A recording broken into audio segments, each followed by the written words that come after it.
you've all been told two lies growing up. The first, you'll never amount to anything. Maybe you heard it from a parent, a teacher, someone you hoped would believe in you. And the second lie is, you can be anything you want. Maybe you heard it from a speaker or from someone in your life. But the truth is, you can't be anything you want, but you can be everything you are. Many of us get paralyzed by the pursuit of passion and purpose. But by the end of this video, you'll know how to find yours.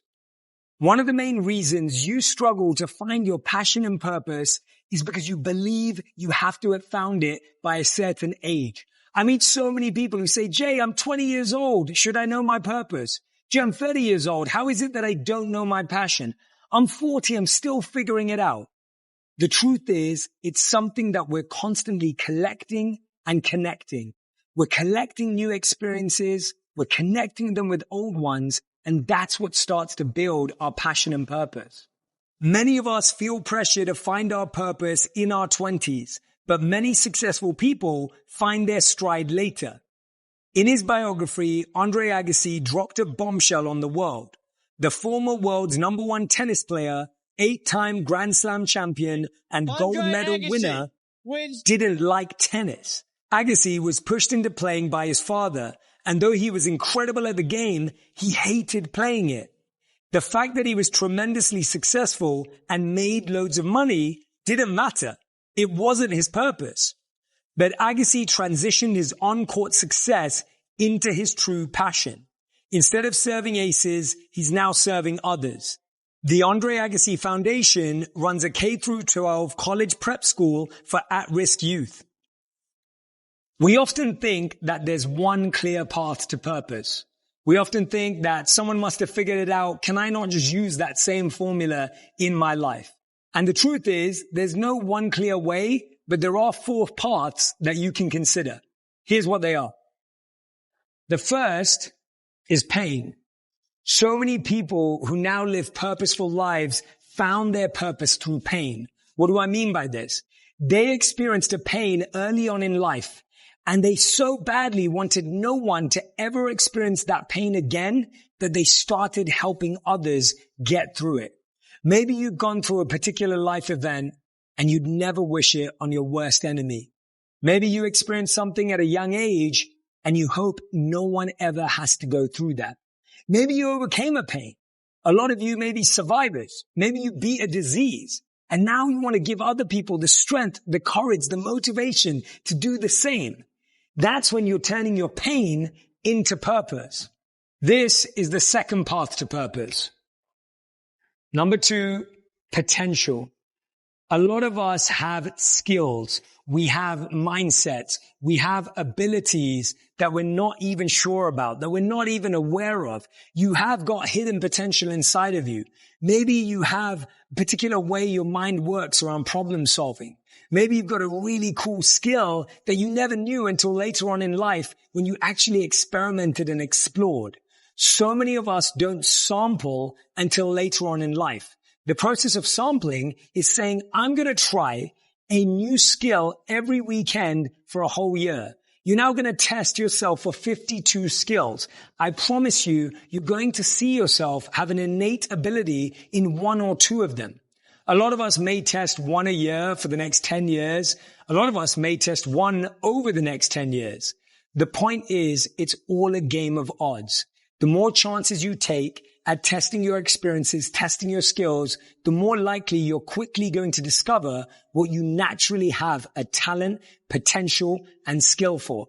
I remember when I was 18 and I was doing so many different things. I was doing everything from managing, leading, speaking, organizing. And that's when I discovered that I loved learning, teaching, and sharing. It became a part of my life ever since 18. And all I then had to do was hone that skill, develop it, build it, find new ways of challenging myself. And it continues to be something I pursue today.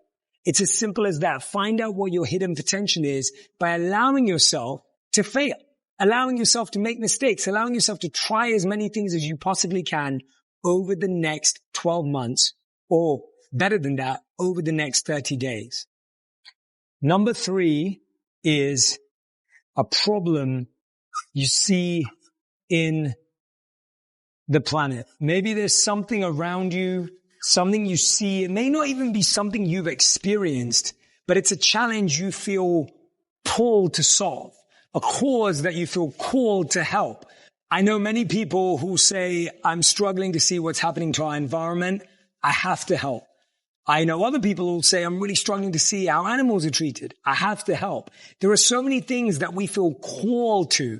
Now, this is often what we think of as purpose, and a lot of us keep waiting for that calling. We keep wishing for that calling until we do something. And that's why I often find that the other parts are so useful. It could come from your own pain. It could come from your own potential. And now it can come from an outside problem or an outside pain that, like I said, you may not have experienced personally, but you feel like you want to help. And the fourth path to purpose is platform. As we just discussed in the case of Andre Agassi, he was able to use the platform that he'd built in order to have a positive impact. I meet and speak to so many people who feel like they've wasted the last 10 to 20 years of their life chasing a career, chasing a title, chasing a promotion, and now they feel like it's been worthless. And the truth is, it isn't. Any experience you have, anything that you've achieved up until now can be used. It's a platform that you stand on that can be used to have a positive impact in the world. Don't downplay your experience. Don't downplay the skills. Don't downplay all the work you've done. No matter what age you are, no matter where you are in your life, you can use everything you've built, everything you've learned in order to serve and help other people. Now, one of the biggest questions I get is, Jay, how do I actually discover my potential? How do I actually discover my skill? How do I actually discover my passion in order to help others with it? Sometimes you're just struggling to find that direction. I want to give you an exercise that I want you to do with me right now that will help you discover it in the next few moments. What I want you to do is create 4 lists. The first list is what you have a skill in, but no passion. There may be something that you're pretty good at. Maybe you're naturally good at numbers. Maybe you're a great editor. Maybe you're really good at understanding people's behavior. But maybe it's something you're not passionate about. This is likely what you actually do for work. A lot of our jobs and a lot of our work is based on things that we're actually good at, but we may not actually enjoy. And I want you to make a list of the 3 things that exist in that category. The second list I want you to make is things that you have no skill in, but you do have a passion for.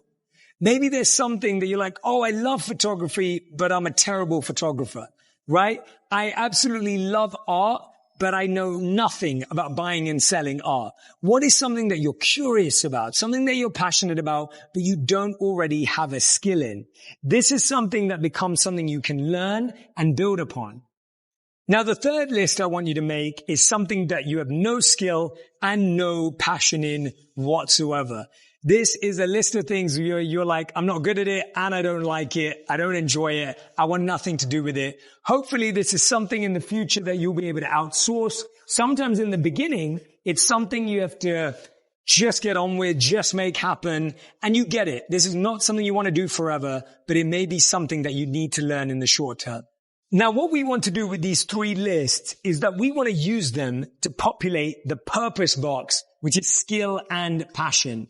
Your purpose is not just something that you're passionate about. It's not just something that you're excited about. It's something that you're actually really good at. I think this is something that's often missed in the conversation around finding passion and finding purpose. We think, oh, as long as I love it and as long as I like it and as long as it's meaningful, then that's a purpose.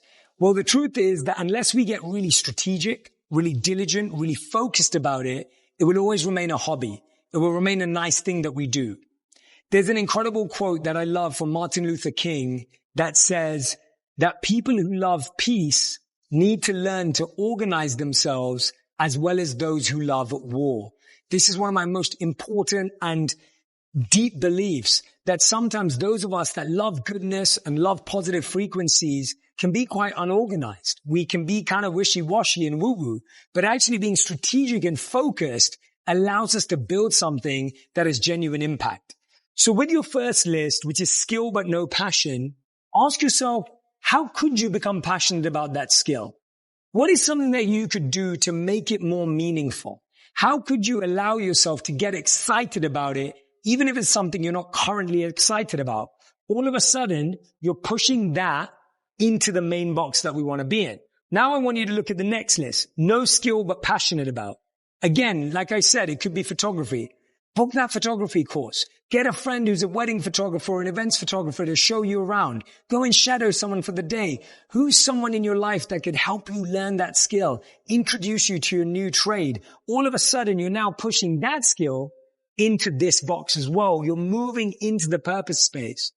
And finally, look at this list. Something you have no skill and no passion for, but maybe you need it right now.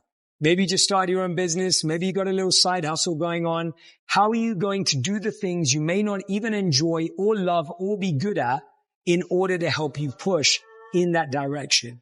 These 3 lists are a great place to start when trying to discover your hidden potential.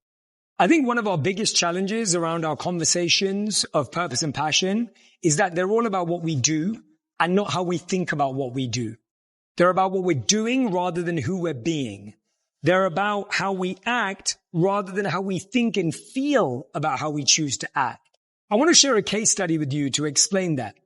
Amy Wrzniewski and her team at the Yale School of Management went out in search for what they believed was the most difficult job in the world. Now, the most difficult job in the world that they found in around 2019 was to be a hospital cleaner. They believed that was the most difficult job. The job included cleaning floors, toilets, plates, bathrooms, bed sheets, everything else. They had to clean up after people used those things and clean up after people even passed away. It was an extremely difficult job. So they went and interviewed these cleaners. Now, these cleaners, in their own words, described themselves as low-skilled labor. They said we clean floors, toilets, plates, etc., etc. They then continued to interview these cleaners, and they found a whole new group of cleaners who described themselves as healers and as carers. These healers worked the same hours as the cleaners. They worked in the same hospitals as the cleaners. They had the same shifts, the same pay, the same bosses. But some saw themselves as cleaners and some saw themselves as healers. So they asked them why. The healers replied, because we believe cleaning is integral to the healing journey of the patient. If the hospital room is cleaner, people feel better about what they're going through. If their space is cleaner, their family spends more time with them. It is integral and critical to how they feel. Amy Wrzniewski and her team coined the term job crafting, where your job wasn't about what you did every day, but how you felt about what you did every day. There's an incredible statement from one of my favorite authors, Wayne Dyer, where he said, when we change the way we look at things, the things we look at change. I challenge you today to look at your work differently, to look up from your phone, to look up from your laptops, your iPads, to look beyond your screen, to look beyond your spreadsheets, your PowerPoint presentations, whatever it may be, your keynotes, and ask you, who does your work positively impact? We get so caught up in the day-to-day that we forget that what we create improves the life of someone out there. And when we reconnect with that feeling, we're changing the way we look at things, even if we can't change the thing itself right now or this year. And remember, your passion is for you. Your purpose is for others. When you use your passion in the service of others, it becomes a purpose. Hey everyone, I'm so glad that you found my channel. If you enjoyed this video, make sure that you click the subscribe button so that you never miss another one. So glad to be back on YouTube. Thanks for being here.